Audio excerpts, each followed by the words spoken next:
The man known to history as Vito Genovese was born on the 21st of November 1897 in the village of Risigliano in Tufino, in the province of Naples, Italy. His father was Felice Genovese, who worked as an accountant, and his mother was Nunziata Aluotto. The family was of modest means, and Vito was born as one of 4 children, with brothers Carmine and Michael and a sister Giovanna. When Vito was 15 years old in 1912, the Genovese family made the decision to emigrate to the United States, joining the millions of Italian immigrants who were seeking better economic opportunities in America during the early decades of the 20th century. The family initially settled in the borough of Queens in New York City, where Felice found work operating a small contracting firm. However, the young Vito was drawn to the activity and excitement of Lower Manhattan, and he soon moved to the neighborhood known as Little Italy to live with relatives. Little Italy at this time was a densely populated area where recent Italian immigrants had congregated, creating a distinct ethnic enclave within New York City. The neighborhood was characterized by economic hardship and limited opportunities for many of its residents, conditions which contributed to the prevalence of street gangs and petty criminal activity. Vito's education was minimal, ending at the 5th grade, and he showed little interest in pursuing legitimate employment or academic achievement. By the time Vito was in his mid-teenage years, he had begun to involve himself in various criminal enterprises. He started with small-scale activities, stealing merchandise from pushcart vendors who lined the streets of Little Italy, and running errands for local gangsters who controlled much of the neighborhood's illicit economy. He also collected money from people who played illegal lotteries, a common form of gambling in immigrant communities at the time. It was during these formative years in Little Italy that Vito met a young man who would become one of the most significant figures in his life and in the history of American organized crime. Salvatore Lucania, who would later become known as Charles Luciano, and eventually as Lucky Luciano, was roughly the same age as Vito, and was also involved in the neighborhood's criminal underworld. The 2 young men formed a friendship and criminal partnership that would endure for decades and would shape the development of organized crime in America. Vito's criminal activities soon escalated beyond petty theft and errands. At the age of 19, he was arrested for the first time on charges of illegal possession of a firearm. This arrest marked the beginning of what would become a long and violent criminal career, though at this early stage Vito was still a relatively minor figure in New York's criminal landscape. The period of Vito's youth, from his arrival in America in 1912 through the late 1910s, coincided with significant changes in American society. The United States was experiencing rapid industrialization and urbanization, with millions of immigrants arriving from Europe and settling in cities such as New York, Chicago, and Boston. Many of these immigrants, particularly those from Italy and Ireland, faced discrimination and economic hardship, and some turned to criminal activity as a means of survival and advancement. In New York City specifically, various ethnic gangs had begun to form and establish control over different neighborhoods and criminal enterprises.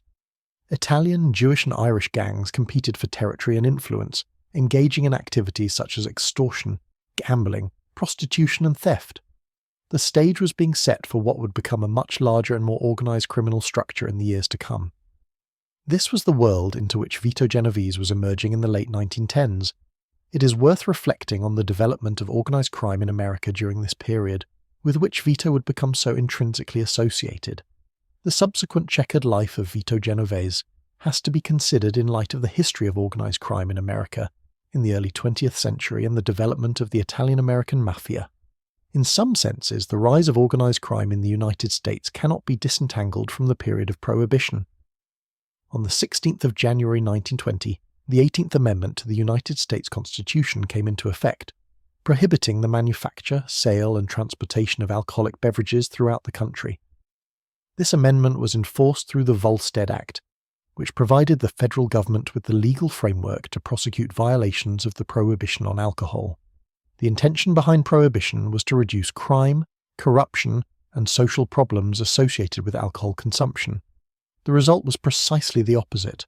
The ban on alcohol created an enormous black market for the production and distribution of illegal liquor, and criminal organizations quickly moved to capitalize on this opportunity. Bootlegging, as the illegal trade in alcohol came to be known, generated vast sums of money for those willing to engage in it, and it transformed organized crime in America from a collection of small-scale street gangs into a sophisticated national enterprise. In New York City, where Vito Genovese was now living and working, various criminal organizations competed for control of the lucrative bootlegging trade. Italian-American gangs were particularly prominent in this competition, alongside Jewish and Irish criminal groups. These organizations operated speakeasies, illegal bars where alcohol was sold, and they established complex smuggling networks to bring liquor into the city from Canada, the Caribbean, and from illegal distilleries operating within the United States itself. One of the most powerful figures in New York's Italian-American criminal underworld during the 1920s was Giuseppe Masseria, known as Joe Masseria, or Joe the Year Boss. Masseria controlled a significant criminal organization based in Lower Manhattan, and he employed numerous young gangsters, including both Vito Genovese and Lucky Luciano, who worked under him during the Prohibition years. Masseria's organization was involved not only in bootlegging but also in gambling, extortion and other rackets, and he wielded considerable influence over Italian-American criminal activity in New York. However, Masseria was not the only powerful Italian-American crime boss in New York during this period. A rival faction was led by Salvatore Maranzano, a Sicilian immigrant who had arrived in America in 1924. Maranzano came from the town of Castellammare del Golfo in Sicily, and many of his associates were also from this region, which gave rise to the name of his faction, the Castellammares.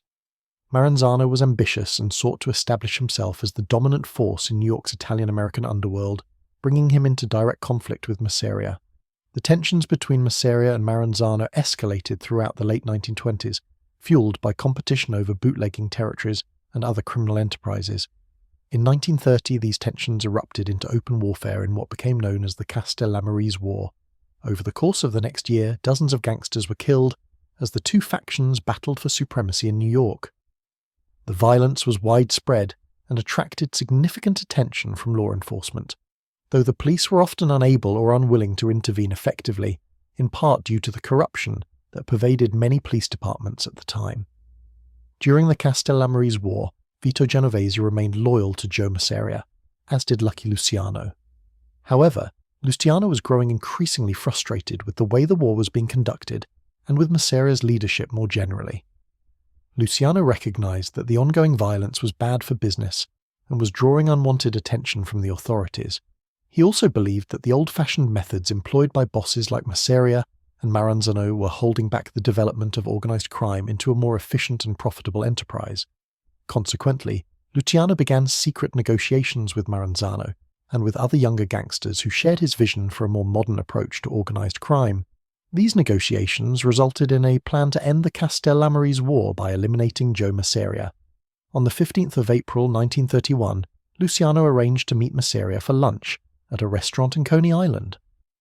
After the meal, Luciano excused himself to use the lavatory, and moments later 4 gunmen entered the restaurant and opened fire on Masseria, killing him.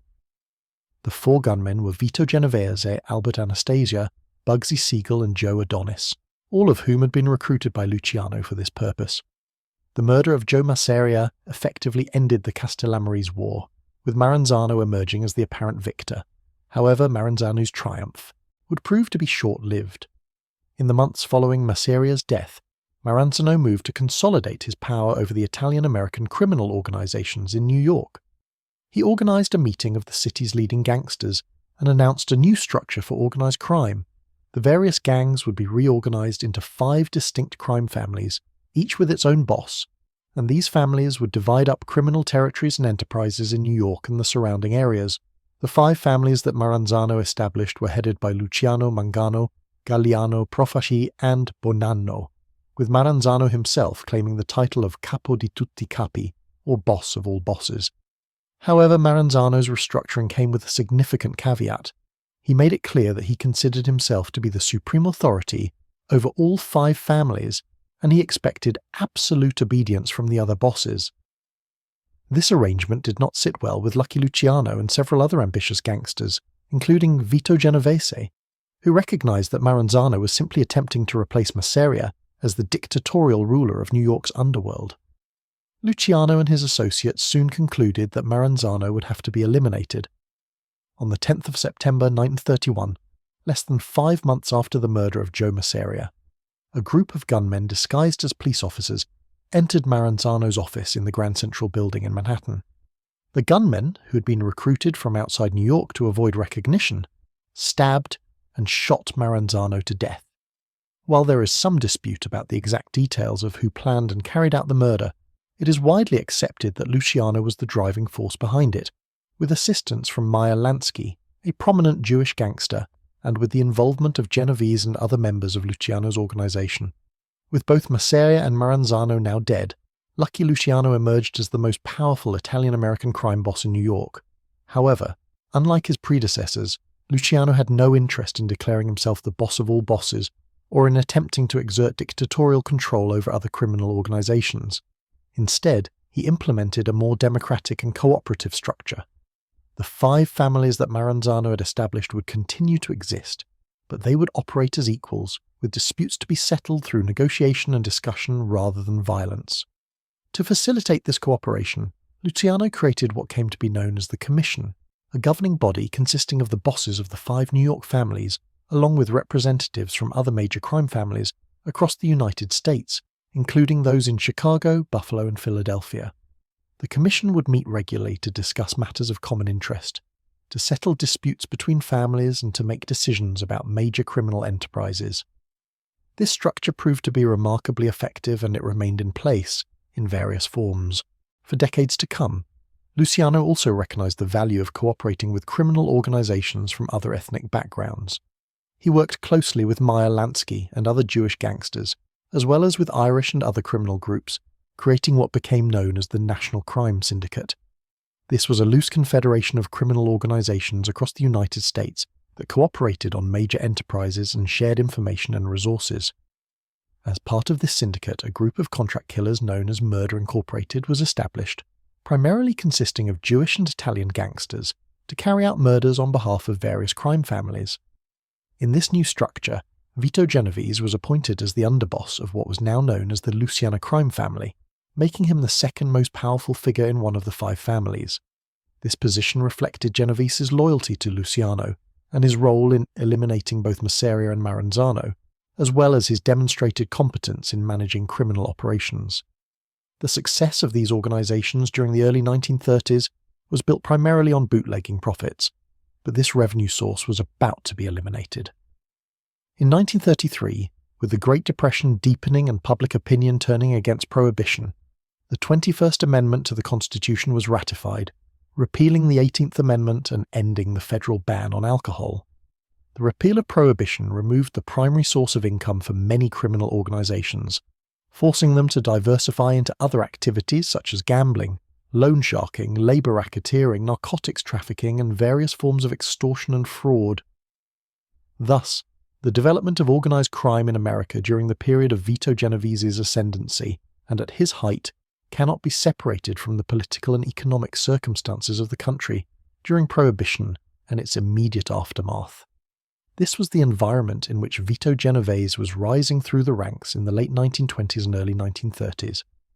By the time Vito was in his early 20s, the man who would later become one of the most powerful figures in American organized crime was already deeply involved in criminal enterprises under Joe Masseria.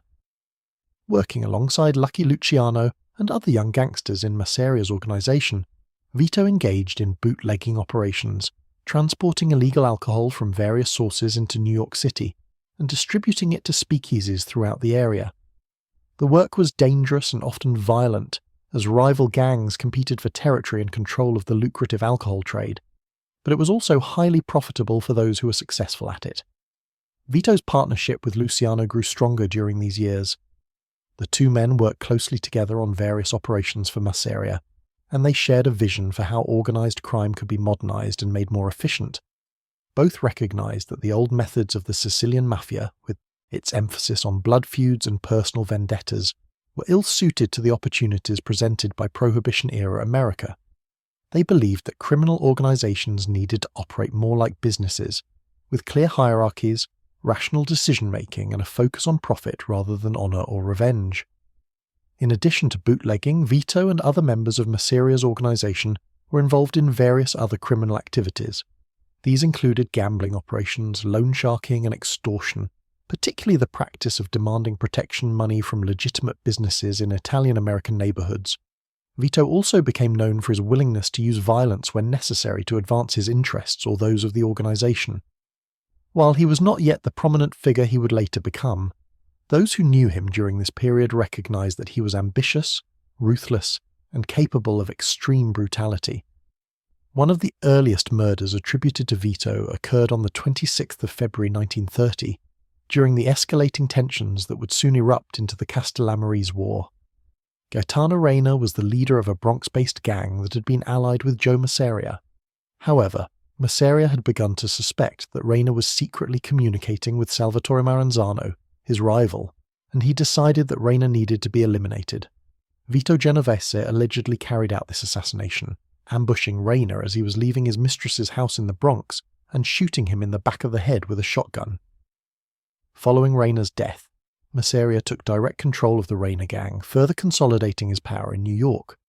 As has already been noted, Vito was one of the 4 gunmen who participated in the murder of Joe Masseria in April 1931, alongside Albert Anastasia, Bugsy Siegel, and Joe Adonis. This assassination, orchestrated by Lucky Luciano, brought an end to the Castellamarese War and paved the way for Luciano's rise to power. Vito's participation in this critical murder demonstrated his loyalty to Luciano and his willingness to take enormous risks to advance their shared goals. Following the reorganization of New York's criminal underworld, after the deaths of both Masseria and Maranzano, Vito was appointed as the underboss of the Luciano crime family. This made him the second in command of one of the 5 families that now controlled Italian-American organized crime in New York. As underboss, Vito was responsible for overseeing day-to-day operations, managing the family's various criminal enterprises, and serving as Luciano's closest advisor and confidant. The position brought with it considerable power, wealth, and prestige within the criminal underworld. During this period, Vito's personal life underwent significant changes. In 1931, his first wife, Donata Ragone, whom he had married in his 20s, died of tuberculosis. The loss of his wife might have been a time for mourning, but Vito quickly announced his intention to marry another woman, his cousin Anna Petillo. There was, however, a significant obstacle to this plan. Anna was already married to another man, Gerard Vernotico. Vernotico worked as a window washer, and he and Anna had been married for some years when Vito expressed his desire to marry her. On the 16th of March 1932, Vernotico was found strangled to death on a rooftop in Manhattan. The murder was never officially solved, but there was little doubt among those who knew Vito that he had ordered Vernotico's death to clear the way for his marriage to Anna. Just 12 days later, on the 28th of March 1932, Vito married Anna Petillo in a ceremony that was attended by many of New York's leading gangsters. The marriage to Anna, who was Vito's cousin through her mother, Concetta I Cassini Genovese, would last for the remainder of Vito's life. The couple would eventually have 2 children together. The circumstances surrounding their marriage, particularly the convenient death of Anna's first husband just days before the wedding, were indicative of Vito's approach to obstacles in his life. When something or someone stood in the way of what he wanted, he was willing to eliminate that obstacle through violence, regardless of the consequences or the moral implications. Vito's criminal activities during the early 1930s extended beyond bootlegging and murder. In 1930, he was indicted on counterfeiting charges when police discovered approximately $1 million in counterfeit United States currency in a workshop in Bath Beach, Brooklyn. The operation had been producing fake bills on a significant scale, and Vito was identified as one of the individuals involved in the scheme. However, like many of the charges brought against him during his criminal career, these counterfeiting charges did not result in a conviction. Through a combination of witness intimidation, bribery, and legal maneuvering, Vito was able to avoid prosecution. The repeal of Prohibition in 1933 forced Vito and other members of the Luciano crime family to shift their focus to other criminal enterprises. One of the most profitable of these was narcotics trafficking, particularly the importation and distribution of heroin. Vito became heavily involved in the heroin trade during the mid-1930s, establishing connections with suppliers in Europe and Asia, and developing distribution networks throughout New York and other American cities. The profits from narcotics were enormous, and this trade would remain a central part of Vito's criminal operations for the rest of his career. In 1934, Vito became involved in an incident that would have far-reaching consequences for his future. He and an associate named Ferdinand Boccia had conspired to cheat a wealthy gambler out of a substantial sum of money in a high-stakes card game. The exact amount varies in different accounts, but it was in the region of $150,000. The scheme was successful, and the gambler was relieved of his money. However, after the game concluded, Boccia demanded a share of the proceeds. He claimed that he was entitled to $35,000 because he had introduced the victim to Genovese and had facilitated the card game. Vito was unwilling to pay Boccia anything. Rather than negotiating or finding some compromise, he decided that Boccia would have to be eliminated. On the 19th of September 1934, Vito and 5 associates allegedly entered a coffee shop in Brooklyn where Boccia was present. The group shot Boccia multiple times, killing him in front of witnesses. The brazen nature of the murder, carried out in a public place with multiple people present, reflected Vito's confidence that he could operate with impunity, or at least that he could intimidate or bribe anyone who might testify against him. For a time it appeared that Vito's confidence was justified. Despite the fact that there were witnesses to the Boccia murder, no immediate arrests were made. Vito and his associates were able to intimidate or silence those who had seen what happened, and the investigation stalled. However, the case was not closed, and it would come back to haunt Vito in the years ahead. Throughout the early and mid-1930s, as the underboss of the Luciano crime family, Vito accumulated considerable wealth. The profits from bootlegging before Prohibition's repeal, combined with the ongoing revenues from gambling, loan sharking, labour racketeering and narcotics trafficking, made Vito a wealthy man by any standard. He invested some of this money in legitimate businesses, which served both as sources of legal income and as vehicles for laundering illegal profits.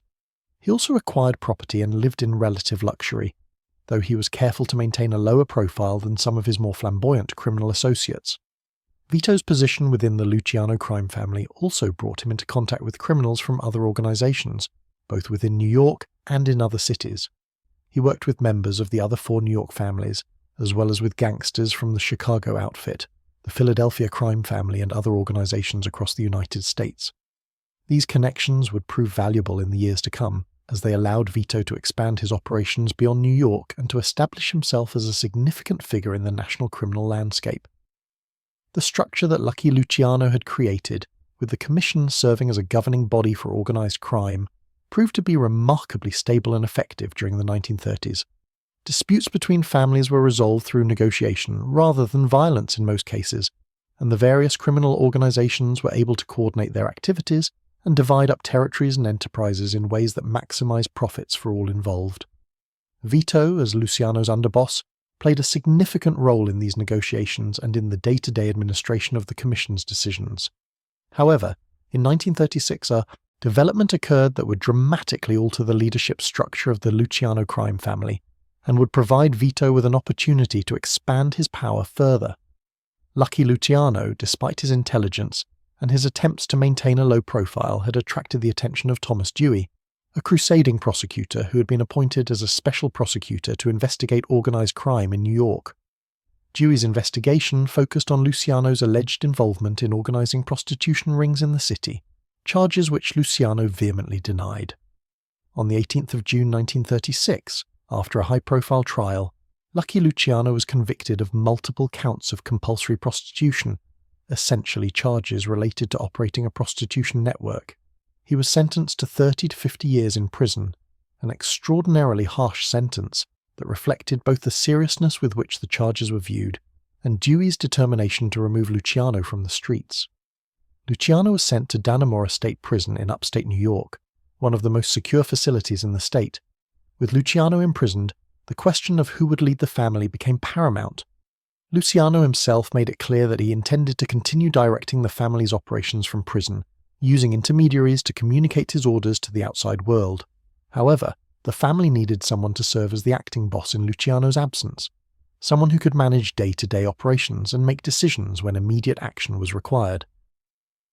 The logical choice for this position was Vito Genovese, who as underboss was already the second in command of the family. For a brief period in 1936 and early 1937, Vito did indeed serve as the acting boss of the Luciano crime family, overseeing its various criminal enterprises and representing the family in meetings of the Commission.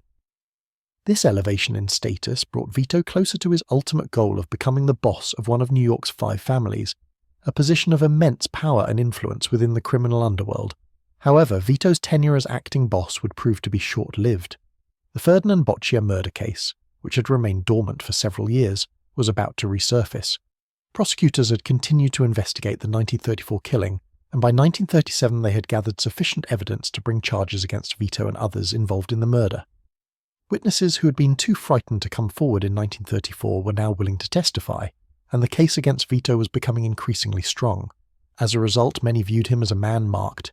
Faced with the prospect of arrest, trial, and almost certain conviction for murder, a crime which could result in the death penalty, Vito was forced to make a difficult decision about his future. In 1937, with authorities preparing to indict him for the murder of Ferdinand Boccia, Vito Genovese made a decision which would temporarily remove him from the American criminal underworld. Rather than face arrest and prosecution for a murder that could result in his execution, Vito chose to flee the United States.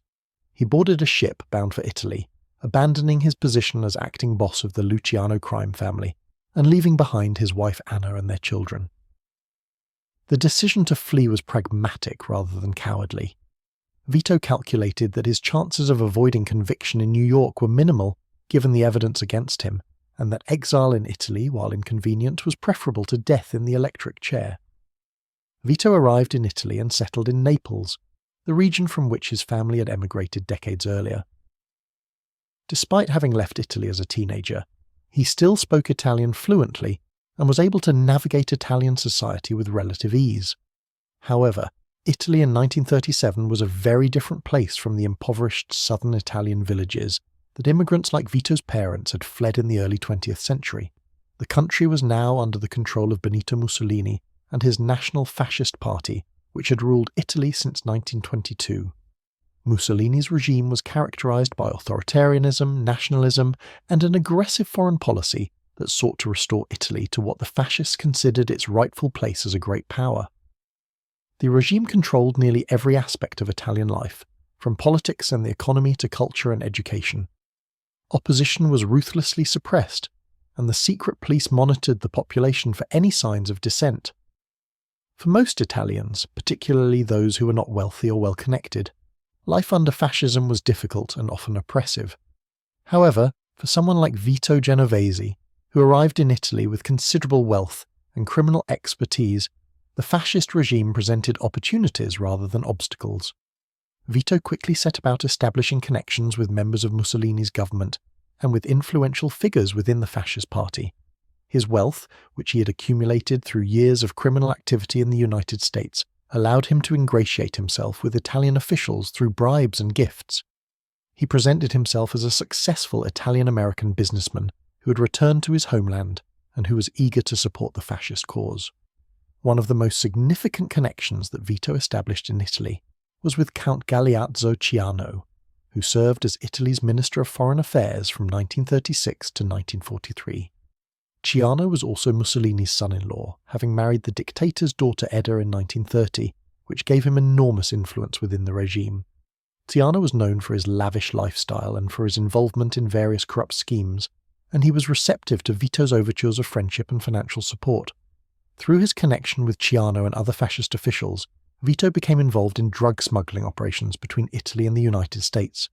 Despite being in exile, and technically a fugitive from American justice, Vito continued to engage in criminal activity, this time supplying cocaine and other narcotics to members of the Italian fascist elite. Ciano himself was reportedly among those who received drugs from Vito, and the relationship between the two men grew close.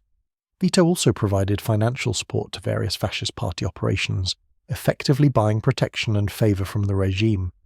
In addition to his drug smuggling activities, Vito involved himself in the black market operations that flourished in Italy during the late 1930s and early 1940s. As Mussolini's government imposed increasing controls on the economy, and as Italy became involved in military conflicts in Ethiopia, Spain, and eventually the Second World War, shortages of basic goods became common. Vito, with his experience in smuggling and his connections to corrupt officials, was well positioned to profit from these shortages by importing and distributing goods on the black market. Vito's life in Italy during these years was comfortable and relatively secure. He lived well, maintained his wealth, and was protected by his connections to the fascist regime. He also remained in contact with associates in the United States, including members of the Luciano crime family, though the distance and the difficulty of communication during wartime limited his ability to directly influence events in New York. In 1943, Vito became involved in a murder that demonstrated his continued willingness to use violence to advance his interests, even while living in exile. Carlo Tresca was an Italian-American anarchist journalist and labor organizer who had been a prominent critic of both fascism and organized crime for decades.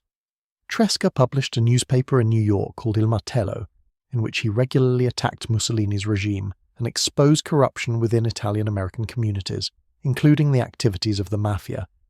Tresca had made many enemies over the years, both within the Italian fascist government and within the American Mafia. On the 11th of January 1943, Tresca was shot and killed on a street in Manhattan.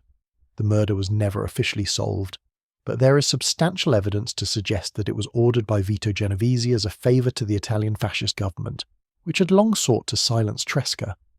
The killing was allegedly carried out by Carmen Galante, a member of the Bonanno crime family in New York, acting on instructions from Vito in Italy. The murder of Carlo Tresca demonstrated that even from exile, Vito maintained sufficient connections and influence to arrange assassinations in the United States. It also showed his willingness to cooperate with the fascist regime on matters of mutual interest. For the Italian government, eliminating Tresca removed a persistent critic and propagandist. For Vito, carrying out the murder on behalf of the fascists strengthened his position with Ciano and other officials, providing him with additional protection and support. However, the comfortable situation that Vito had established in Italy was about to be disrupted by events beyond his control. In September 1943, following the Allied invasion of Sicily and the Italian mainland, Mussolini's government collapsed. The dictator was arrested and the new Italian government, led by Marshal Pietro Badoglio, signed an armistice with the Allied forces. Italy switched sides in the war, joining the Allies against Nazi Germany, which had been Italy's partner in the Axis alliance. The fall of Mussolini's regime placed Vito in a potentially dangerous position. His association with prominent fascists like Count Ciano could have made him a target for prosecution by the new Italian government or by Allied authorities. Ciano himself was eventually executed by fascist loyalists in 1944 after attempting to flee Italy. However, Vito once again demonstrated his ability to adapt to changing circumstances and to align himself with whoever held power. As Allied forces occupied Italy and established a military government, Vito quickly switched his allegiance and began working with American military authorities. He presented himself as a useful asset, someone with local knowledge and connections who could assist the occupying forces. He spoke both Italian and English fluently, making him valuable as an interpreter and intermediary. The American military, desperate for local assistance and often ignorant of the backgrounds of those who offered to help, accepted Vito's services. In this capacity, Vito became involved in the black market operations that flourished in Italy during the Allied occupation. The military government struggled to maintain order and to provide basic necessities to the Italian population, and black market activity was rampant. Vito, with his criminal expertise and his knowledge of smuggling operations, was ideally positioned to profit from this situation. He helped to organize the theft and distribution of military supplies, fuel, food, and other goods, skimming enormous profits from these operations while ostensibly working for the Allied authorities. For a time, Vito's arrangement with the American military allowed him to continue his criminal activities with relative impunity. However, federal agents from the United States eventually became aware of his presence in Italy. In 1945, as the war in Europe was coming to an end, agents from the United States Army Criminal Investigation Division recognized Vito and realized that he was a fugitive wanted for murder in New York. Arrangements were made to return him to the United States to face charges for the 1934 murder of Ferdinand Boccia. Vito was transported back to New York, where he was formally charged with the murder and held pending trial. The case against him appeared to be strong. There were multiple witnesses to the Boccia killing, and prosecutors were confident that they could secure a conviction. The key witness was a man named Peter Lay, Temper, who had been present at the coffee shop in Brooklyn when Boccia was shot, and who was prepared to testify that Vito had been one of the gunmen. To protect La Temper, and to ensure that he would be available to testify, authorities placed him in protective custody. He was held in a jail cell where he was supposed to be under constant supervision. However, on the night of the 15th of January 1945, Latempa died suddenly in his cell. The official cause of death was recorded as natural causes, but there were strong suspicions that he had been poisoned. An autopsy suggested that Latempa may have ingested a fatal dose of medication, though the exact circumstances of his death were never fully explained. Without Latempa's testimony, the case against Vito collapsed. Other potential witnesses were either unwilling to testify or claimed that they could not remember the details of the murder, having been intimidated or bribed in the years since the killing occurred. On the 11th of June 1946, the charges against Vito were dismissed and he was released from custody. He walked out of the courthouse a free man, having successfully evaded justice for a murder that everyone knew he had committed.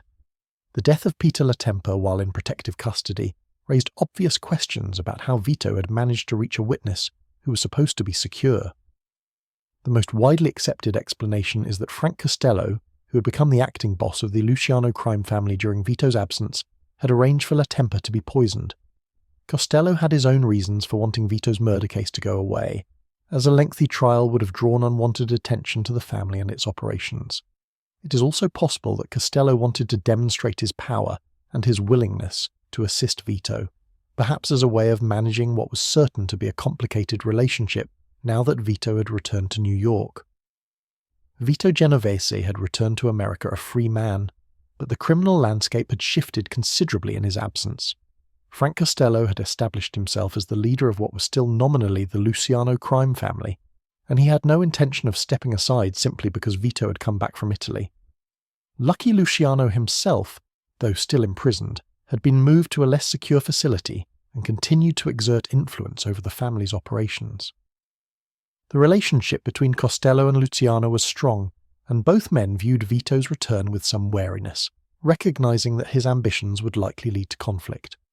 Upon his return to the United States in 1946, Genovese found that Frank Costello had established himself as the acting boss of what had been Luciano's crime family during the war years. Costello, whose real name was Francesco Castiglia, had risen through the ranks of the organization during the 1930s and had assumed leadership after Luciano's imprisonment in 1936. During the years of Vito's exile, Costello had proven to be an effective and diplomatic leader, maintaining good relations with the other four families and managing the family's various criminal enterprises with considerable skill. Costello's leadership style differed significantly from Vito's approach. Where Vito was brutal and direct, favoring violence and intimidation, Costello was more subtle and political. He had earned the nickname the Prime Minister of the Underworld because of his ability to negotiate and to forge alliances. Costello maintained extensive connections with politicians, judges, and police officials, and he preferred to resolve disputes through bribery and influence rather than bloodshed. This approach had served the family well during his tenure as acting boss. Lucky Luciano, though still imprisoned in New York, remained a significant factor in the family's leadership structure. In February 1946, shortly before Vito's return to the United States, Luciano's sentence had been commuted by Governor Thomas Dewey, the same prosecutor who had secured his conviction a decade earlier.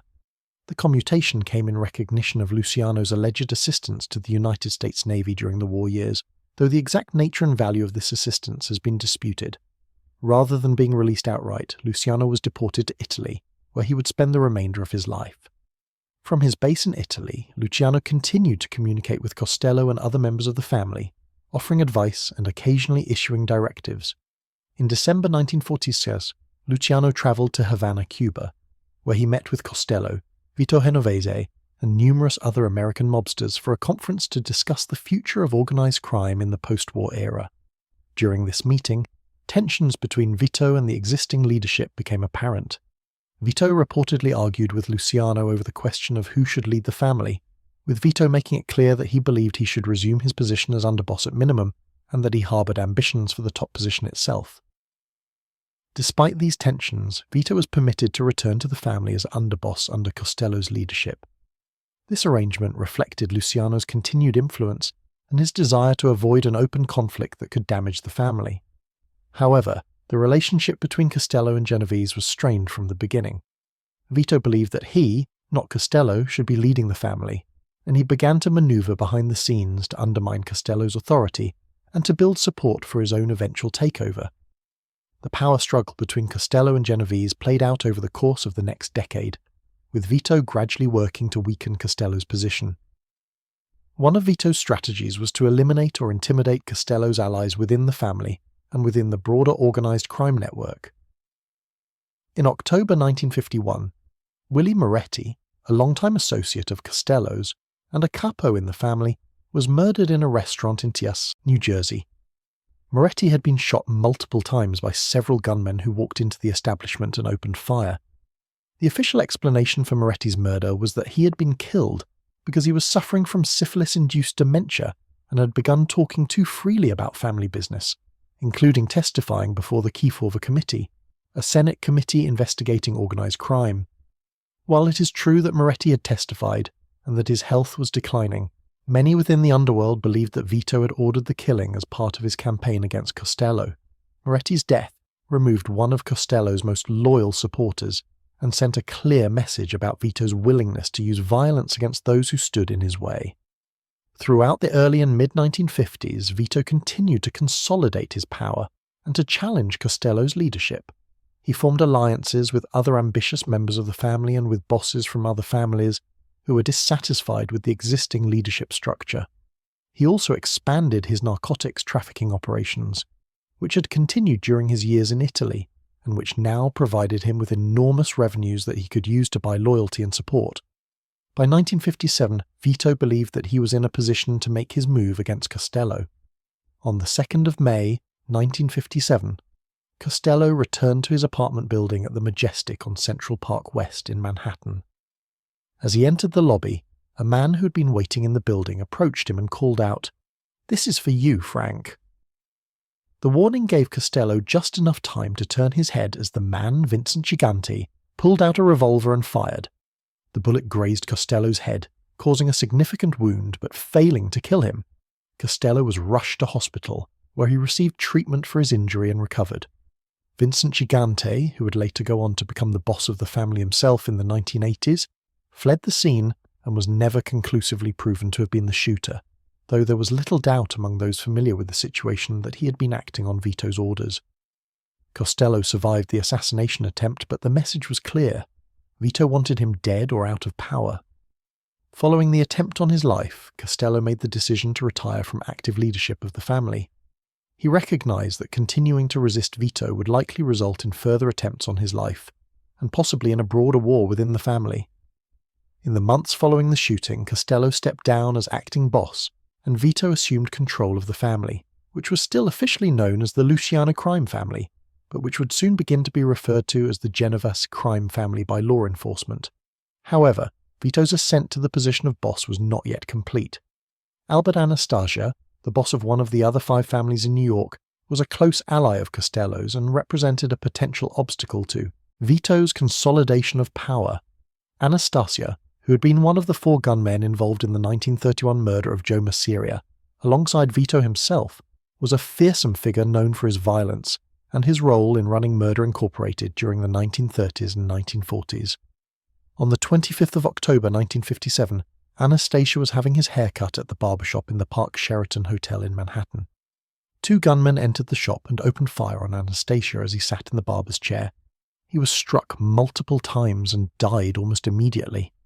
The killers fled the scene and were never apprehended. The murder of Anastasia, like the attempted murder of Costello, was widely attributed to Vito Genovese, who was believed to have ordered the killing to remove another obstacle to his power and to send a message to anyone else who might challenge him. With both Costello retired and Anastasia dead, Vito now stood as one of the most powerful figures in the American Mafia. He controlled one of the 5 New York families. He had established himself as a dominant force within the commission, and he appeared to be achieving his long-held ambition of becoming what he saw as the boss of all bosses. To solidify this position, Vito called for a major meeting of Mafia leaders from across the United States. On the 14th of November 1957, more than 100 Mafia bosses and high-ranking members gathered at the estate of Joseph Barber in the small town of Appalachian in upstate New York. The purpose of the meeting was for Vito to formally assert his position as the dominant boss and to receive recognition of his status from the other families. The attendees came from New York, New Jersey, Pennsylvania, Ohio, California, and other states, representing virtually every significant organized crime family in the country. However, the Appalachian meeting turned into a disaster for the Mafia and for Vito personally. Local and state police, having noticed the unusual number of expensive cars with out-of-state license plates arriving in the small town, decided to investigate. On the afternoon of the 14th of November, law enforcement officers raided the estate. The mobsters fled in panic, with some running into the surrounding woods to avoid arrest. Many were apprehended and their names and affiliations were recorded by the police.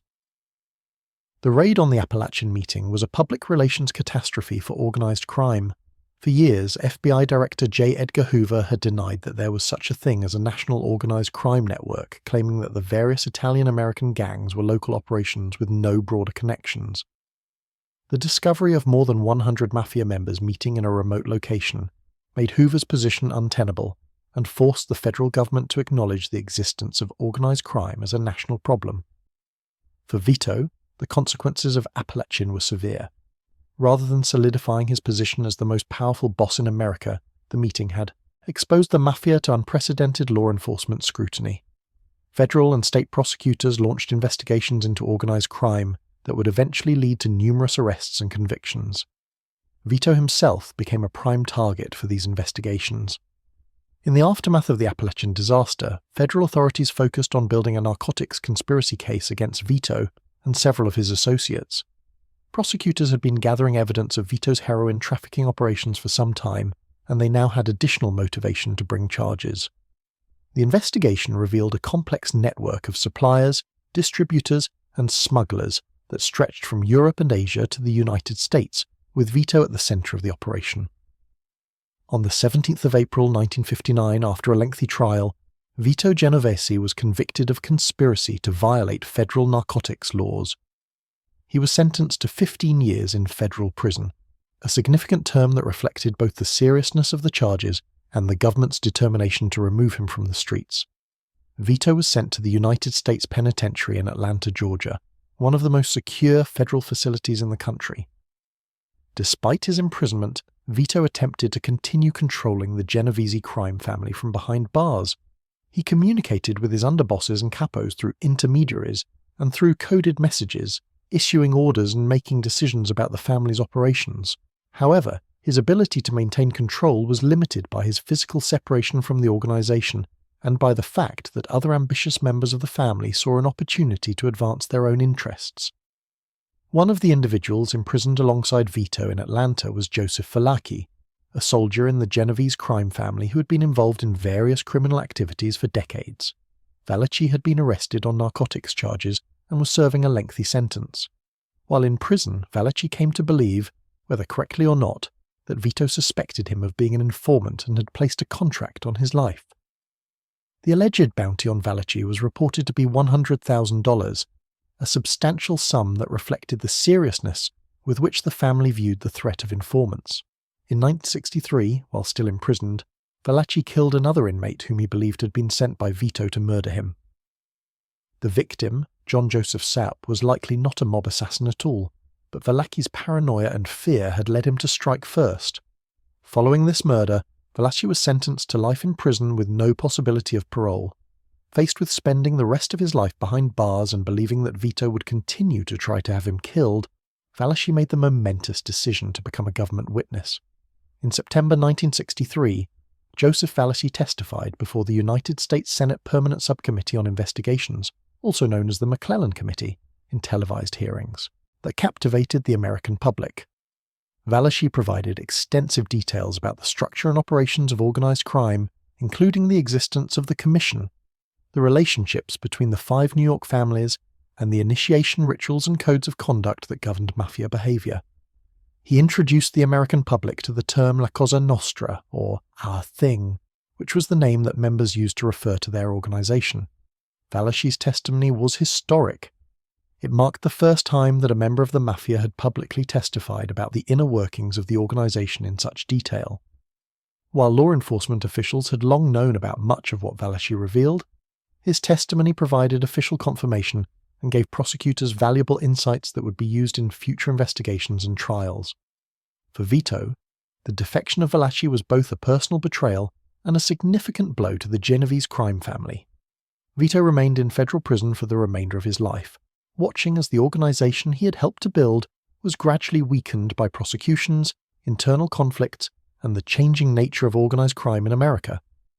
On the 14th of February 1969, Vito Genovese died of a heart attack at the United States Medical Center for federal prisoners in Springfield, Missouri.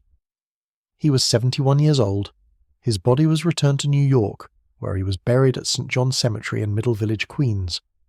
Despite the violence he had unleashed and the criminal empire he had built, Vito Genovese's ambitions had ultimately led to his imprisonment and the exposure of the American Mafia to unprecedented federal scrutiny. His pursuit of power through the murders of rivals, the attempted assassinations of associates, and the convening of the disastrous Appalachian meeting had brought unwanted attention to organized crime at precisely the moment when he believed he was consolidating his position as the supreme boss. The Genovese crime family would survive his death and would remain one of the most powerful criminal organizations in New York for decades to come. But Vito himself died in a prison hospital, his dreams of becoming the undisputed boss of bosses having been thwarted by his own recklessness and by the testimony of those he had once considered loyal subordinates. The man who would become known as Tony Spilotro was born on the 19th of May 1938 as Anthony John Spilotro in Chicago, Illinois. His father was Pasquale Spilotro Sr., an Italian immigrant who had arrived in the United States in 1914 through Ellis Island, and his mother was Antoinette. Pasquale had emigrated from the town of Trigiano in Italy and had settled in Chicago, where he established a restaurant called Patsy's on Grand and Ogden Avenues on the west side of the city. Patsy's restaurant became a popular establishment in Chicago, particularly known for its homemade meatballs which attracted customers from across the city. However, the restaurant also served another function. It became a regular meeting place and dining establishment for members of the Chicago Outfit, the city's dominant organized crime organization. Mobsters such as Sam Giancana, Jackie Cerrone, Gus Alex, Frank Nitti, Tony Accardo, and Paul Ricker frequently dined at Patsy's and used its parking lot for meetings. The restaurant thus served as an early introduction for the Spilotro children to the world of organized crime. Anthony, who would later be known simply as Tony, was born as one of 6 brothers. His siblings were Vincent Victor Pasquale Jr., who was known as Patrick, John, and Michael. The family lived in the Belmont-Cragen neighborhood of Chicago, unlike most Italian immigrants who settled in the area known as the Patch around Grand and Western Avenues. Of the 6 brothers, only Patrick would eventually pursue a legitimate career, becoming an oral surgeon and dentist in the Chicago area. The others would all become involved in criminal activity to varying degrees, with Tony and Michael eventually becoming deeply embedded in the operations of the Chicago Outfit. In 1954, when Tony was 16 years old, Pasquale Sr. suffered a fatal aneurysm and died at the age of 55. The loss of their father at a relatively young age may have contributed to the direction that several of the Spilotro brothers took in their lives, though it should be noted that Tony had already begun to show criminal tendencies even before his father's death. Tony attended Burbank Elementary School in the Austin neighborhood of Chicago, and then enrolled at Steinmetz Academic Center along with several of his brothers, including Vincent, Victor, Anthony, and Pasquale. He later attended Providence St. Mel School in East Garfield Park from 1958 to 1962, though his commitment to education was minimal, and his interest in academic achievement was virtually non-existent. From an early age, Tony engaged in petty criminal activities. He was involved in shoplifting, stealing merchandise from stores, and in purse snatching targeting women on the streets of Chicago. These were small-scale crimes that were common among young men in the economically depressed neighborhoods where Tony lived, but they represented the beginning of what would become a lifelong criminal career. Tony was first arrested at the age of 16 for attempting to steal a shirt from a store.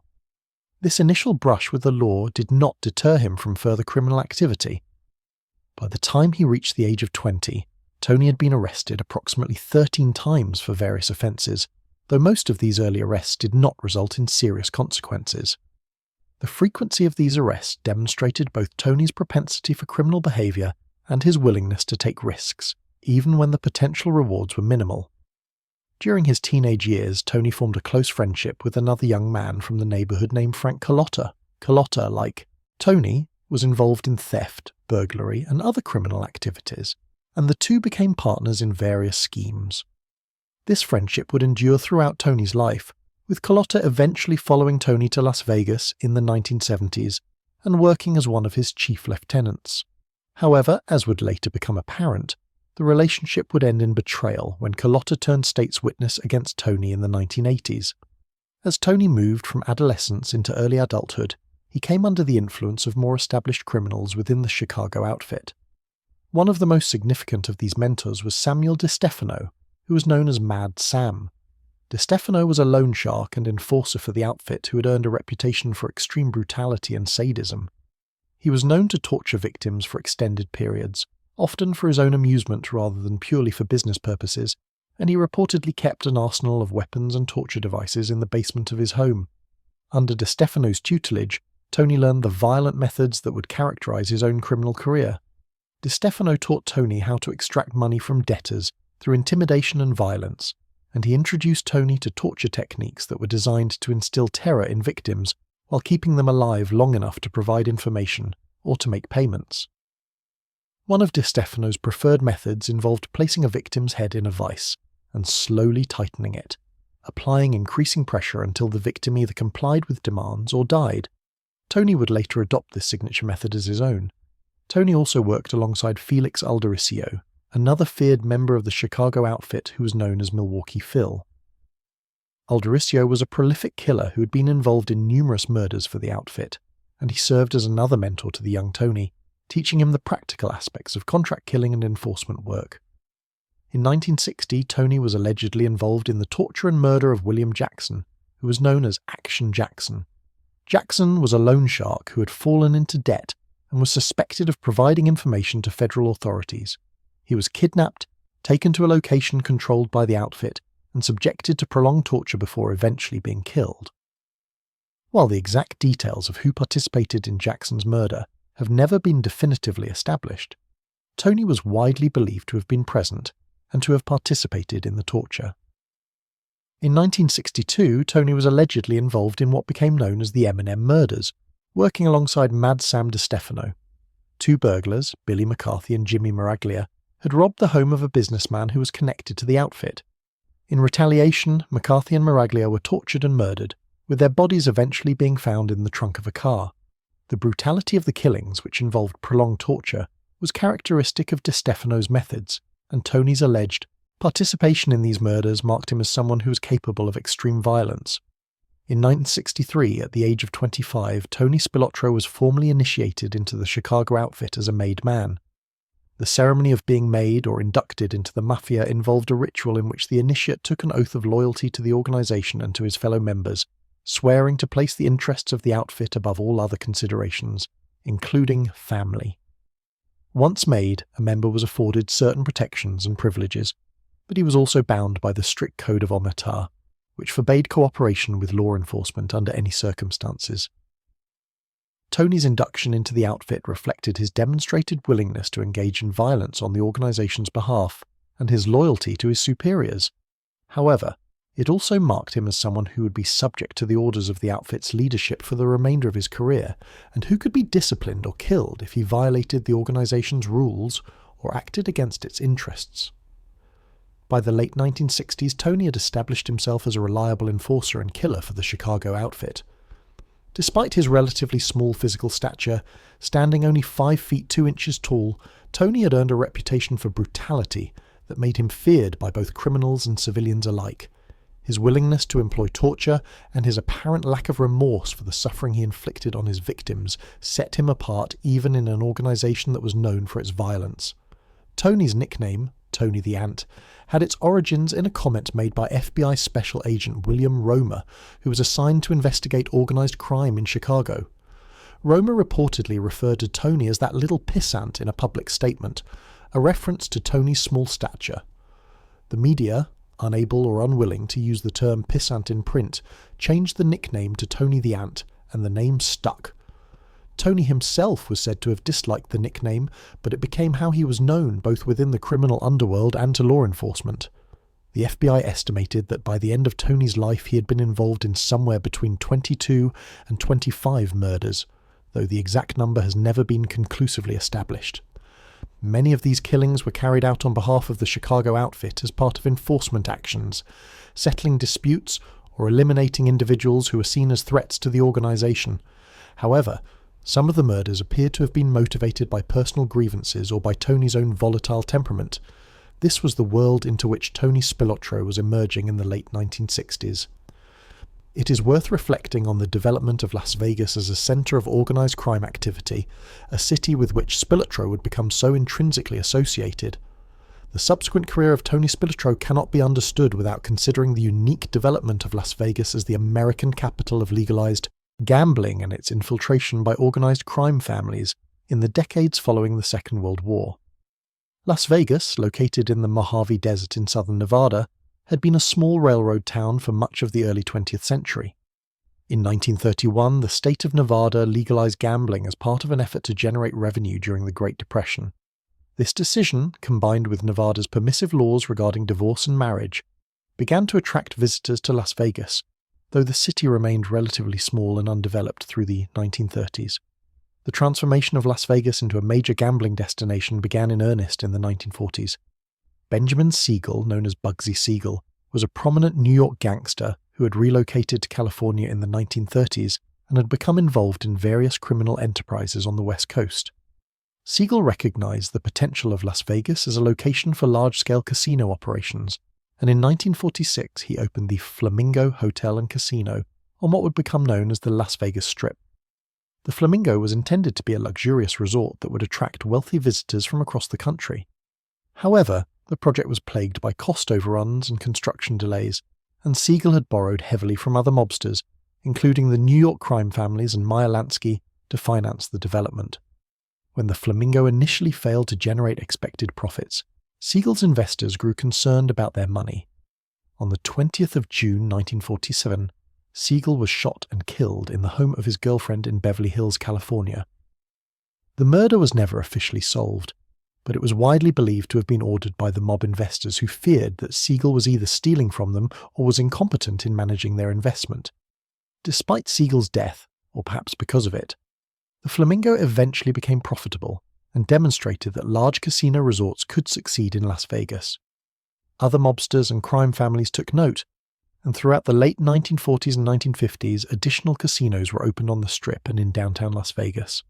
Many of these establishments were financed with loans from the Central States Pension Fund of the Teamsters Union, a massive pool of money that was controlled by union officials who had connections to organized crime. The Teamsters Pension Fund became a crucial source of financing for Las Vegas casino development. Union officials, working in cooperation with various crime families, approved loans of tens of millions of dollars to individuals and companies that were building or acquiring casinos in Las Vegas. These loans were often made on favourable terms and without the level of scrutiny that would have been applied by legitimate banks. In return for approving the loans, union officials received kickbacks, and the crime families gained ownership or control of the casinos, though typically through front men who held the official gaming licenses. By the late 1960s and early 1970s, the Chicago outfit had established control over 4 major casinos in Las Vegas. These were the Stardust, the Fremont, the Hacienda, and the Marina. The outfit's control of these establishments was not a matter of public record. Instead, the casinos were officially owned by individuals who appeared to be legitimate businessmen, but who were in fact serving as fronts for the outfit. One such frontman was Alan Glick, who acquired the Stardust and other properties with loans from the Teamsters Pension Fund. The primary objective of the Chicago outfit's involvement in Las Vegas was not to operate the casinos as legitimate businesses, but rather to engage in what was known as the skim. The skim was a process by which cash was diverted from the casinos before it could be reported for tax purposes.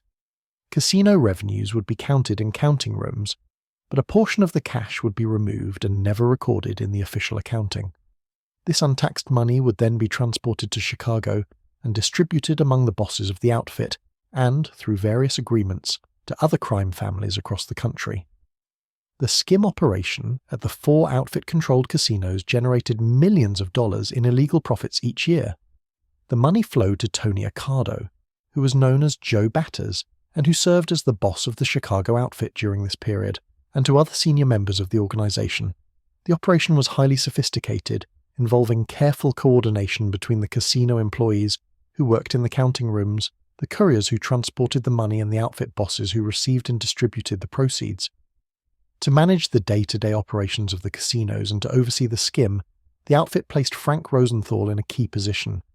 Rosenthal, who was known as Lefty Rosenthal, was not himself a made member of the Mafia, as he was Jewish rather than Italian. However, he was a trusted associate of the outfit with extensive experience in sports betting and casino management. Rosenthal was installed as the de facto manager of the Stardust and was given responsibility for ensuring that the skim operated smoothly and that the casinos generated maximum profits for the outfit. However, the skim operation required more than just financial management. It also required protection from law enforcement, from rival criminals, and from anyone else who might threaten the outfit's interests. For this purpose, the outfit needed a representative in Las Vegas who could handle enforcement work, who could intimidate or eliminate threats, and who could ensure that all of the various operators in the city understood that they were expected to respect the outfit's territory and operations. For many years, this role had been filled by Marshal Caifano, a soldier in the Chicago outfit who had been sent to Las Vegas in the 1950s.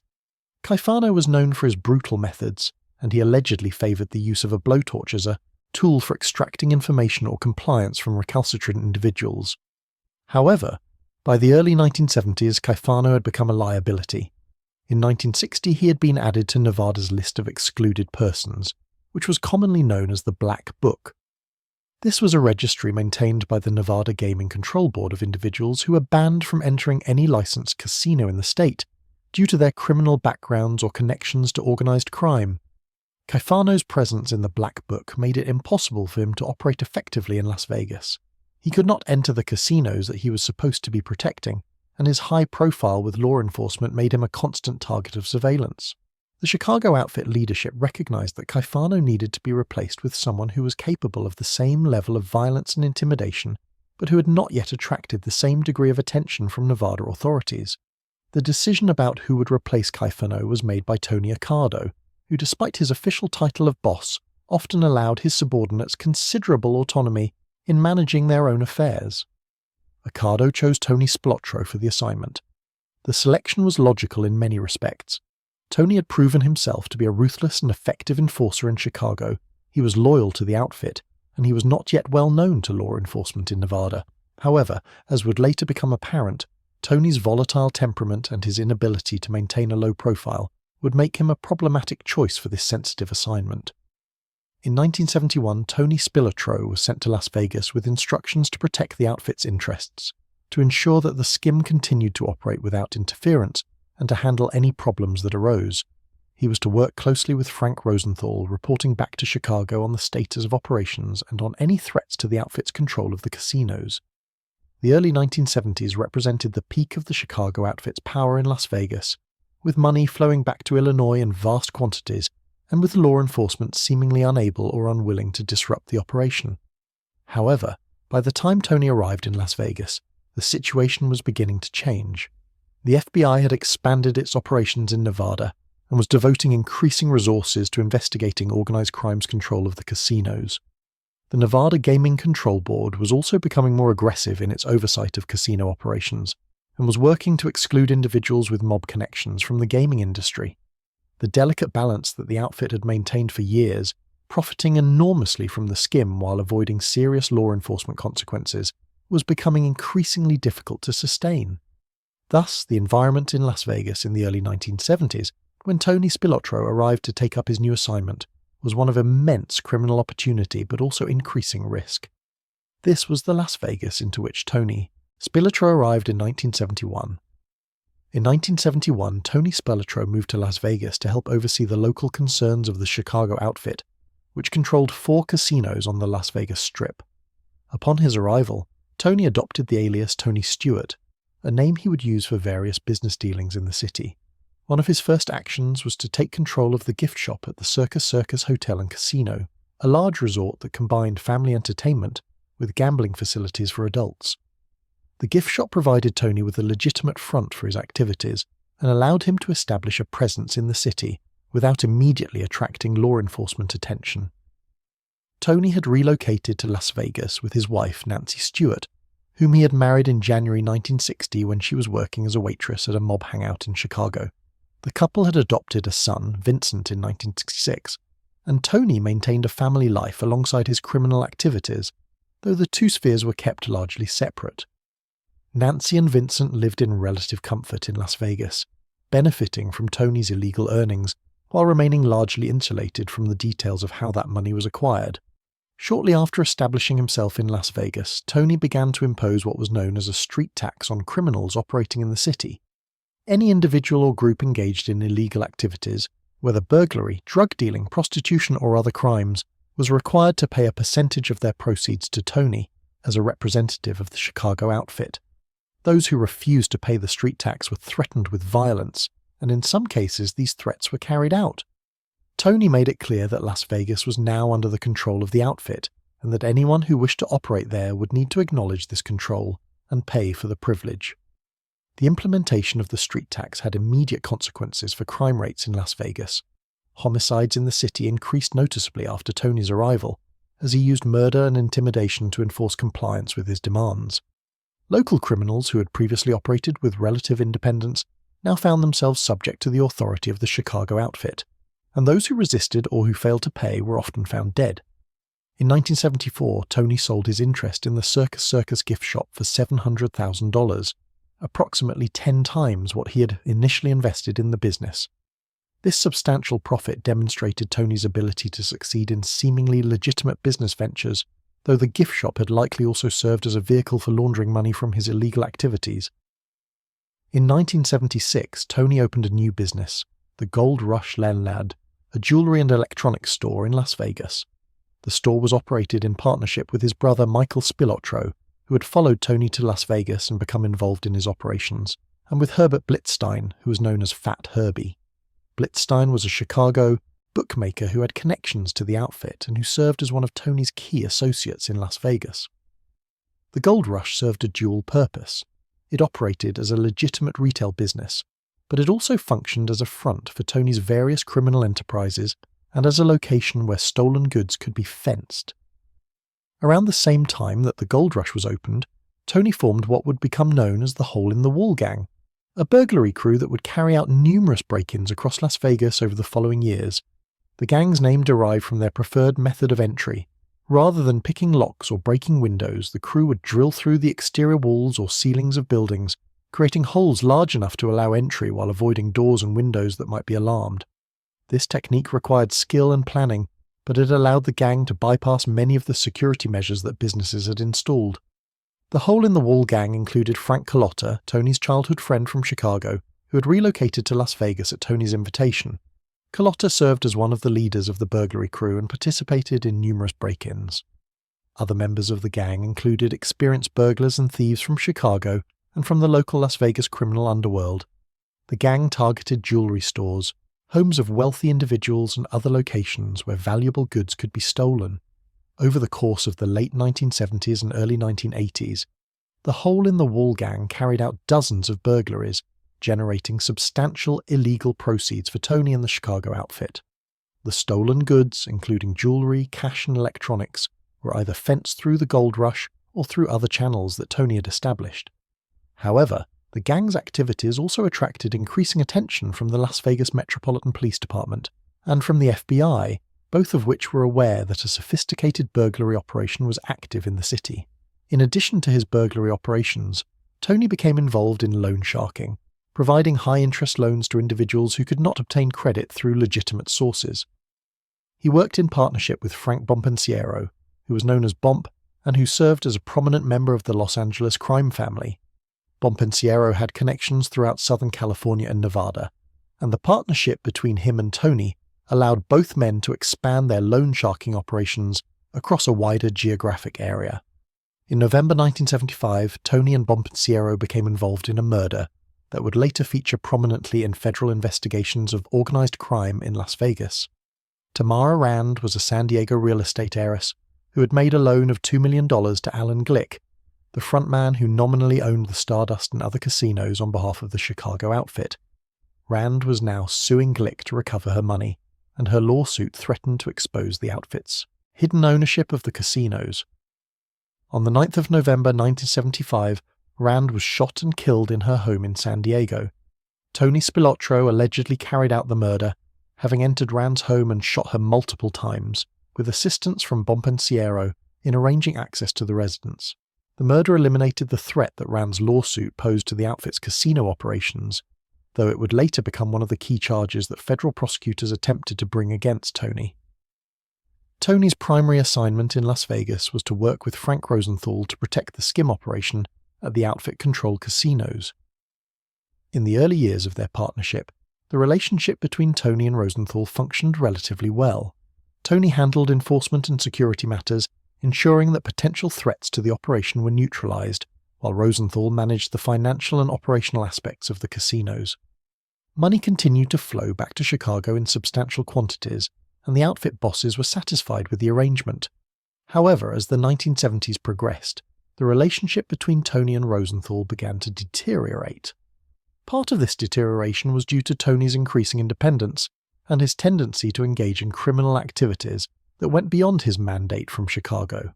Rather than simply protecting the skim and maintaining order, Tony was building his own criminal empire in Las Vegas through burglaries, loan sharking, drug dealing, and other enterprises. These activities generated substantial income for Tony personally, but they also drew law enforcement attention that the outfit bosses in Chicago did not want. The situation was further complicated by Tony's personal relationship with Rosenthal's wife, Jerry McGee Rosenthal. Jerry, who had been a showgirl and who struggled with alcohol and drug addiction, began an affair with Tony in the early 1980s. The affair was poorly concealed and became known to Rosenthal and to many others in the Las Vegas underworld. The relationship between Tony and Jerry severely damaged the already strained partnership between Tony and Rosenthal, and it created additional tensions within the Chicago outfit's Las Vegas operations. By the late 1970s, Tony's presence in Las Vegas had become so prominent that the Nevada Gaming Control Board added him to the list of excluded persons, the Black Book.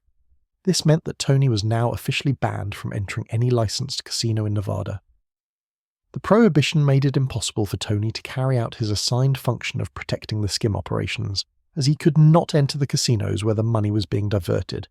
If Tony was spotted inside a casino, the establishment could face severe penalties, including the potential loss of its gaming license.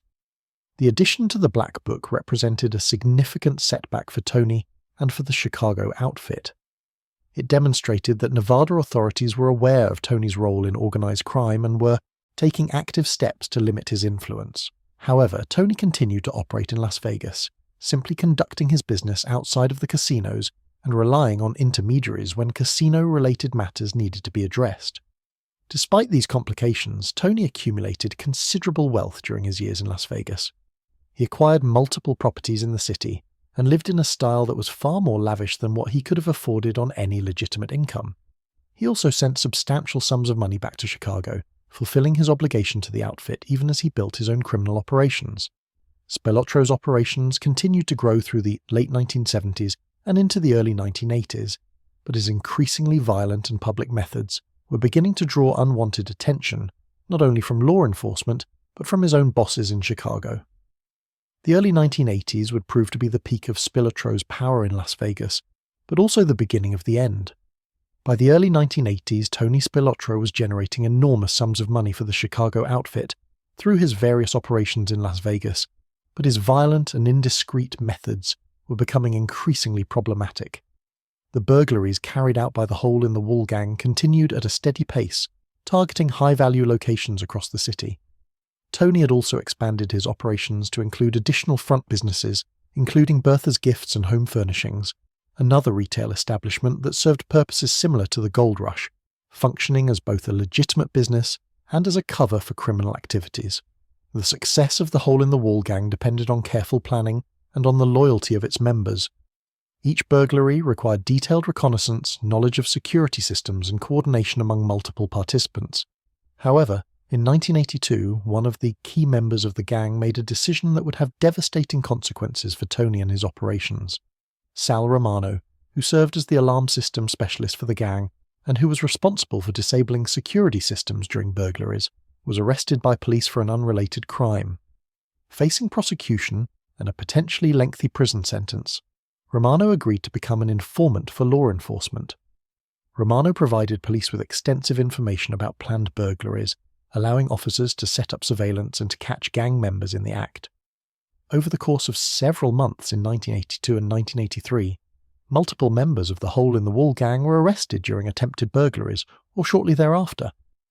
The arrests severely disrupted Tony's burglary operations and demonstrated to federal authorities that they could successfully penetrate his organization through informants. Frank Carlotta, Tony's childhood friend and one of the senior members of the hole-in-the-wall gang, was among those arrested. Carlotta had participated in numerous burglaries and other criminal activities on Tony's behalf over the years, and he possessed detailed knowledge of Tony's operations in Las Vegas and of his connections to the Chicago outfit. While in custody, Carlotta learned that Tony had placed a contract on his life, having concluded that Carlotta might cooperate with authorities or that he had become a liability for other reasons. The discovery that his longtime friend had ordered his murder led Carlotta to make the decision to become a state's witness. In 1983, he began cooperating with federal prosecutors, providing testimony about Tony's criminal activities, including murders, burglaries, and the protection rackets that Tony had established in Las Vegas. Carlotta's defection represented an enormous blow to Tony, both because of the detailed information he could provide to authorities and because it demonstrated that even longtime associates could be turned against him. In 1983, based in part on Carlotta's testimony and on evidence gathered through the investigation of the hole-in-the-wall gang, Tony Spilotro was indicted by federal authorities on multiple charges. The indictment included counts of attempted extortion, racketeering, and conspiracy related to the burglary operations. The case went to trial, with prosecutors relying heavily on Carlotta's testimony to link Tony directly to the various crimes that had been committed. However, despite Carlotta's detailed testimony, and despite the other evidence that prosecutors presented, they were unable to secure a conviction. The case against Tony largely depended on Carlotta's word, and defense attorneys were able to raise sufficient doubt about Carlotta's credibility and motives to prevent the jury from convicting. Tony was acquitted of the charges, a significant legal victory that allowed him to remain free and to continue his operations in Las Vegas. The acquittal in 1983 did not, however, end the legal troubles facing Tony and his associates. Federal prosecutors and FBI agents continued to investigate his activities, gathering evidence for potential future charges. The focus of these investigations expanded beyond the burglary operations to include the casino skimming conspiracy that Tony had been sent to Las Vegas to protect, as well as various murders that he was suspected of committing or ordering. The tensions between Tony and Frank Rosenthal, which had been building throughout the late 1970s, reached a crisis point in 1982. The affair between Tony and Jerry McGee Rosenthal had become widely known, and the relationship between the two men had deteriorated to the point where they were barely communicating. On the 4th of October 1982, Rosenthal was leaving Tony Roma's restaurant in Las Vegas and walked to his car in the parking lot. As he started the ignition, a bomb that had been planted under the vehicle exploded. The explosion was powerful and completely destroyed the vehicle. However, Rosenthal survived with injuries, having been protected by a metal plate that had been installed under the driver's seat, originally as a design feature of the particular model of Cadillac he was driving. The bomb was never officially attributed to any particular individual or organization, and no arrests were made in connection with the attempted assassination. However, there was widespread speculation within the Las Vegas underworld that the bombing had been carried out either as retaliation for the affair with Jerry, or as part of the broader tensions between different factions within the Chicago outfit's Las Vegas operations. Just 1 month later, in November 1982, Jerry McGee Rosenthal died of an apparent drug overdose in a motel in Los Angeles, California. She and Rosenthal had divorced some years earlier, and Jerry had struggled with addiction throughout much of her adult life. The official determination was that her death was the result of an accidental overdose, though some who knew her suspected that her involvement with Tony and her knowledge of his activities may have contributed to her demise in ways that were not immediately apparent. The Chicago outfit's leadership, particularly Joseph Aiuppa and John Cerrone, who were among the senior bosses of the organization, had been monitoring Tony's activities in Las Vegas with increasing concern throughout the early 1980s. Aiuppa and Cerrone were themselves facing federal prosecution for their roles in the casino skimming operation, and they were acutely aware that Tony's high-profile criminal activities were drawing law enforcement attention to all of the outfit's operations in Nevada. The burglaries, The murders and the public nature of Tony's feuds with Rosenthal and others were precisely the kind of attention that the bosses in Chicago had hoped to avoid. In 1986, the federal cases against the Chicago outfit's leadership were proceeding, and both Aiuppa and Cerrone were convicted of conspiracy charges related to the skimming of millions of dollars from Las Vegas casinos. Their convictions and imprisonment created a power vacuum within the outfit, and also increased the pressure on remaining members to eliminate any sources of ongoing law enforcement scrutiny. On the 25th of April 1986, Tony Spilotro and his brother Michael were indicted by a federal grand jury in Chicago on multiple counts. The charges included attempted extortion, racketeering and conspiracy related to the Las Vegas operations and to various criminal activities in Chicago. The indictment represented a serious threat to both brothers, as a conviction could result in lengthy prison sentences. Tony was scheduled to go on trial in Las Vegas in late June 1986, and his defense attorney, Oscar Goodman, who would later serve as the mayor of Las Vegas, expressed confidence that he could secure an acquittal as he had done in the 1983 trial. However, the Chicago outfit bosses were not willing to wait for the outcome of yet another trial. They had concluded that Tony had become more of a liability than an asset, and that his continued presence in Las Vegas was causing far more problems than it solved. The FBI had estimated that Tony was responsible for somewhere between 22 and 25 murders during his career, a level of violence that had drawn enormous attention from law enforcement.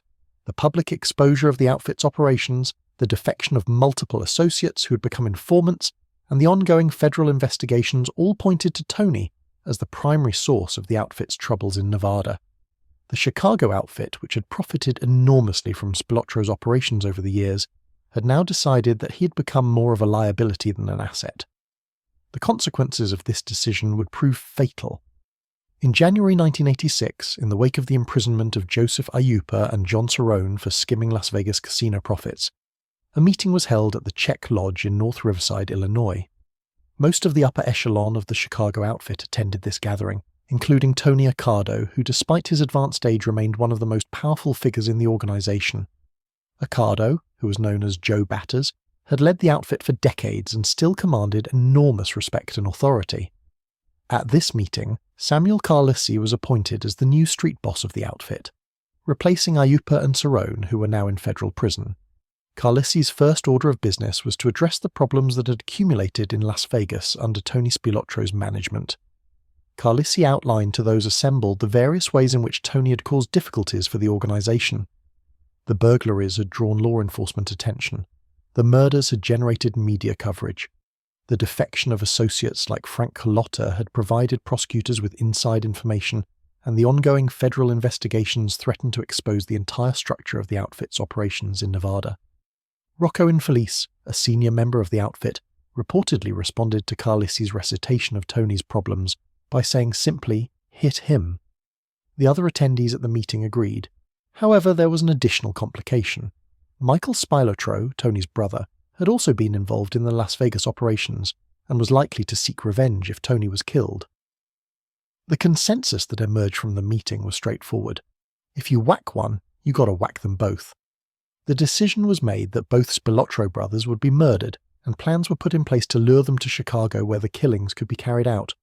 Donald Angelini, who was known as the Wizard of Odds, was designated to replace Tony as the outfit's representative in Las Vegas once the brothers had been eliminated. On the 14th of June, 1986, Michael Spilotro was contacted and told that he was going to be made, meaning that he would be formally inducted as a full member of the Chicago outfit. This was presented as a significant honor and as recognition of his work in Las Vegas. Michael was instructed to come to Chicago for the ceremony, and he was told that Tony should accompany him. For someone in Michael's position, such an invitation could not be refused without raising suspicion, and both brothers made arrangements to travel to Chicago.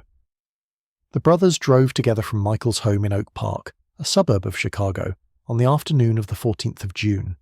They had been told that the ceremony would take place at a location in Bensenville, Illinois. However, when they arrived at the address they had been given, which was a basement in a residential area, they found not an induction ceremony, but rather a group of outfit members who had been waiting for them. According to the testimony that would later be provided by Nicholas Calabrese, who was one of the participants in the murders and who eventually became a government witness, Tony Spilotro realized what was about to happen in the moments before the attack began. Tony reportedly asked, "Can I say a prayer?" There was no response to this request. The brothers were then subjected to a brutal beating. Multiple men attacked them with fists and feet, striking them repeatedly in the head, neck and torso. The attack was sustained and vicious, lasting for an extended period. Calabrese testified that he had tackled Michael Spilotro and held his legs while another member of the group strangled him with a rope. Tony was beaten to death by the blows he received. Autopsies that were later performed on the bodies determined that both brothers had died from multiple blunt trauma injuries to the head, neck and chest. The pathologist who conducted the examination, Dr. John Pless, concluded that the injuries were most likely the result of punches and kicks, rather than weapons such as bats or clubs. The cause of death for both men was determined to be a combination of the trauma itself and asphyxiation, as their lungs and airways had become so filled with blood during the beating that they could no longer breathe. After the murders were completed, the bodies were transported by John Fecarotta and other members of the outfit to a remote location in Enos, Indiana. There, in a cornfield, the brothers were buried under approximately 5 feet of earth. The location had been chosen because it was isolated and because the killers believed the bodies would not be discovered, or at least not for a considerable period of time. On the 16th of June, Anna Spilotro, who was Michael's wife, reported both brothers missing to authorities. She had expected Michael to return home on the evening of the 14th or the morning of the 15th, and when neither brother could be located, she contacted police. Law enforcement officials in both Illinois and Nevada began searching for the brothers, though at this stage they had no information about what had occurred. On the 23rd of June 1986, a farmer working in his cornfield near Enos, Indiana, discovered the grave. The bodies were exhumed and transported to a medical facility, where formal identification was made and autopsies were performed. The brothers were identified through dental records provided by their brother Patrick, who worked as a dentist. The discovery of the bodies confirmed what many in law enforcement and in the criminal underworld had already suspected. The Chicago outfit had ordered the execution of Tony and Michael Spilotro. However, no arrests were immediately made. The investigation into who had carried out the murders continued for years without significant progress, in part because the Code of Omerta prevented potential witnesses from cooperating with authorities. In 1987, John Fecarotta, who had participated in transporting and burying the bodies, was himself murdered by the outfit. The killing was carried out because Fecarotta had bungled the burial, placing the bodies at too shallow a depth and in a location where they were too easily discovered.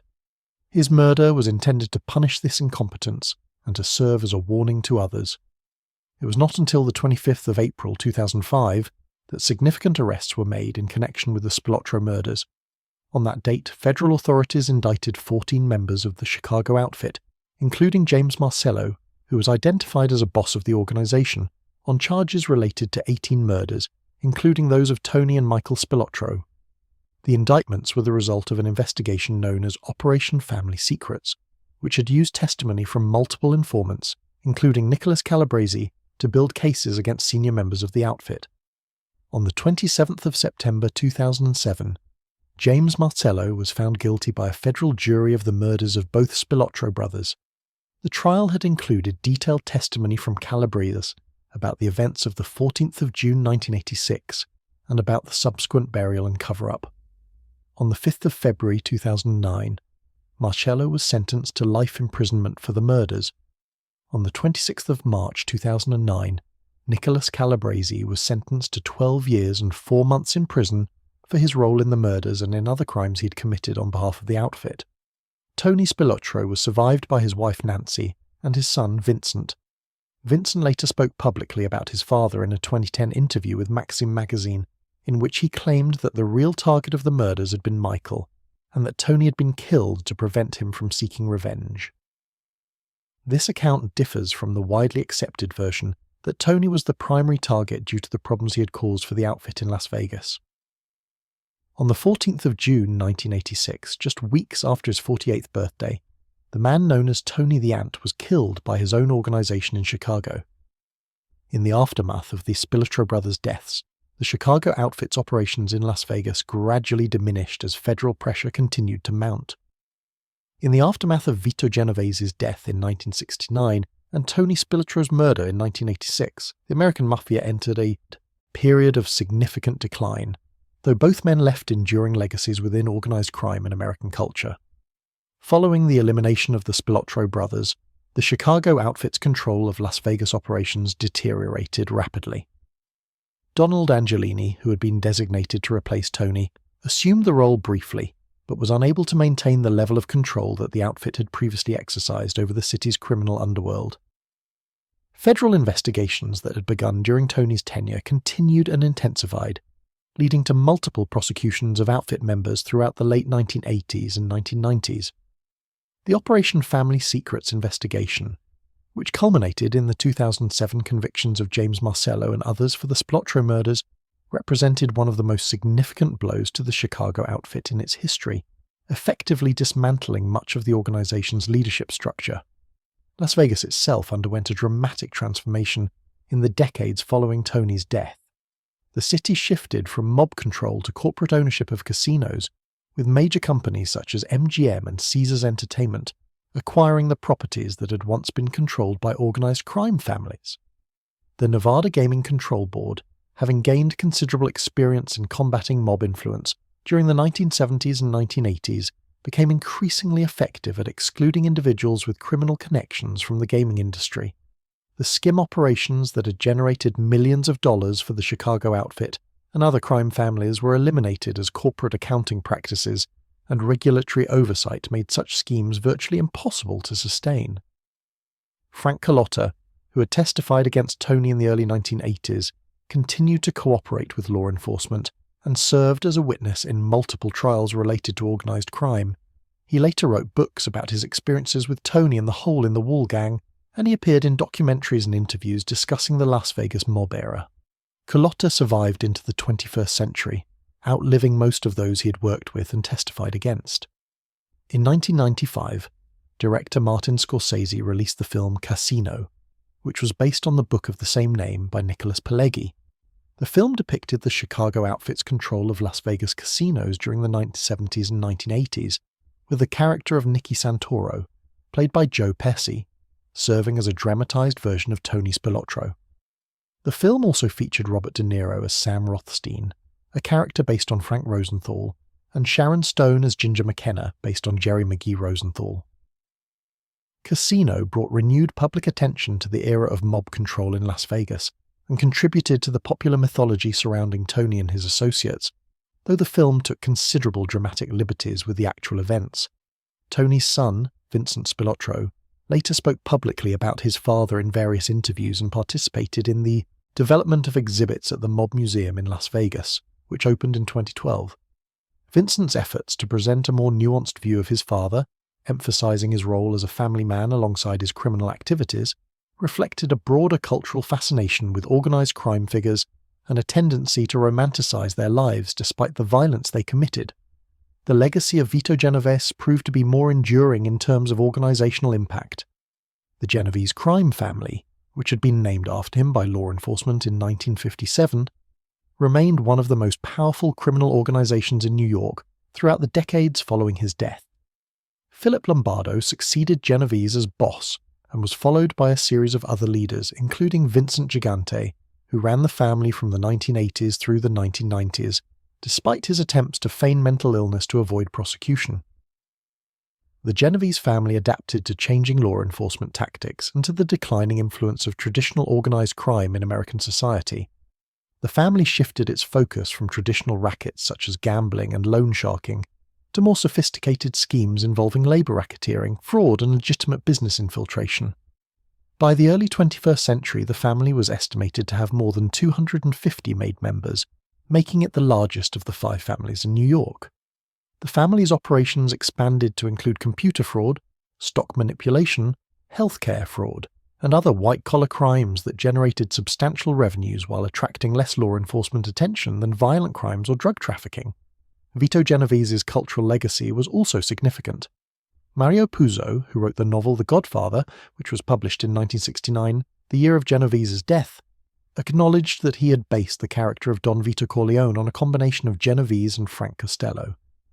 The Godfather trilogy of films, directed by Francis Ford Coppola, featured Marlon Brando and Robert De Niro portraying the Don Vito Corleone character at different stages of his life, and these performances became iconic representations of the mafia boss in popular culture. The films romanticized many aspects of organized crime while also depicting its violence and brutality, and they contributed to a widespread fascination with mafia history that persists to the present day. Both Vito Genovese and Tony Spilotro were products of Italian-American immigrant communities that faced economic hardship and social discrimination in the early and mid-20th century. Both men rose to positions of power within organized crime through their willingness to use extreme violence against rivals, associates, and anyone else who stood in their way. However, their approaches to leadership and their ultimate fates differed in significant ways.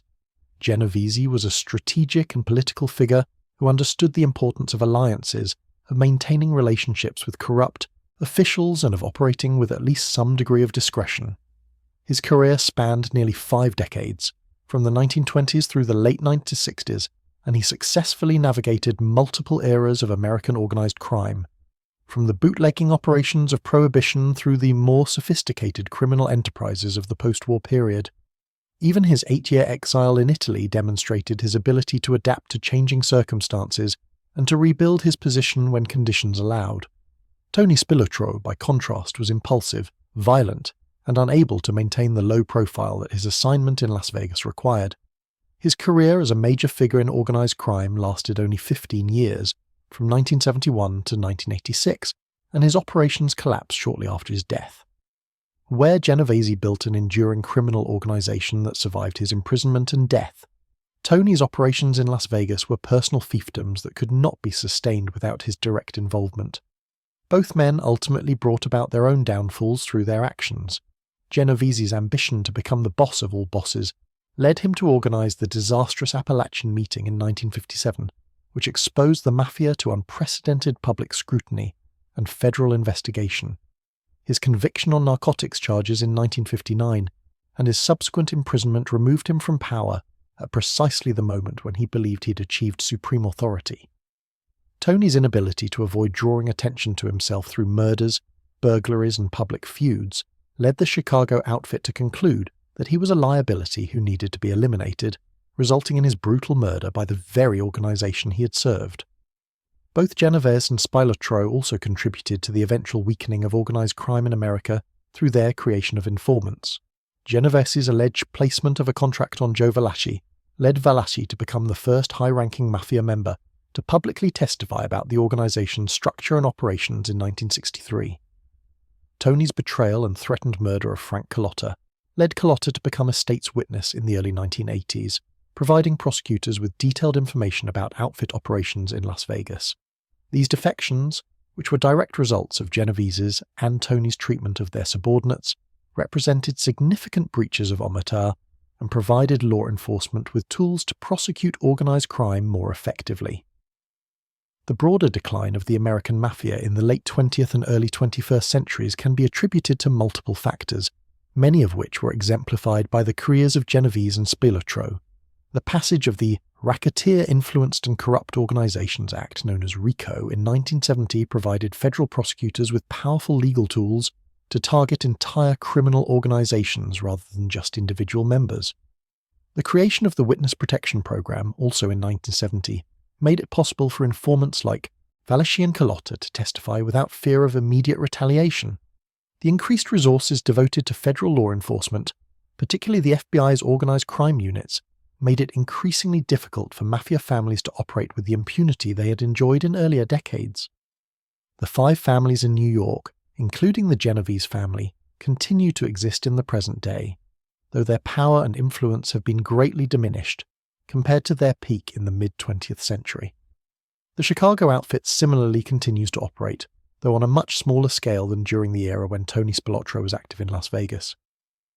Modern organized crime in America is more diverse, with Russian, Albanian, Mexican, and other ethnic criminal organizations competing with or replacing the traditional Italian-American Mafia in many areas. Consequently, while both Vito Genovese and Tony Spilotro have been mythologized in American popular culture through films, books, and television programs, the reality of their lives was far grimmer. Both men were responsible for numerous murders, and both contributed significantly to the violence and corruption that characterized American organized crime in the 20th century. Genovese's FBI files suggested his involvement in dozens of murders over his decades-long career, while the FBI estimated that Tony participated in between 22 and 25 killings during his relatively brief time as a prominent criminal. Their criminal careers, while different in scope and style, demonstrated both the brutal effectiveness and ultimate futility of organized crime as a path to power and wealth.